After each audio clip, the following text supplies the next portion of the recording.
সমাজে অনেক লোকই আছে সৎ, আবার কিছু কিছু লোক আছে অসৎ। টাকা পয়সা নিয়ে প্রতারিত করে, টাকা পয়সা নিয়ে পালিয়ে যায়, টাকা ধার দিলে সেই টাকা ফেরত দিতে চায় না, অসৎ প্রকৃতির হয়ে যায়। কি এই যোগ থাকলে হয় জেনে নিন।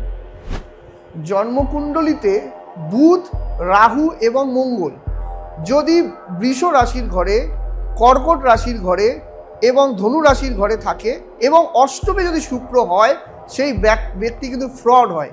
এবং অষ্টমে যদি শুক্র কানেকশন থাকে, সে অবশ্যই কিন্তু সে চরিত্রহীন হয়ে থাকে। সে কিন্তু অনেক ছল হয়, মুখের কথায় কিন্তু মানুষকে কিন্তু প্রভাবিত করে এবং টাকা পয়সা নিয়ে কিন্তু সেই টাকা ফেরত দিতে চায় না।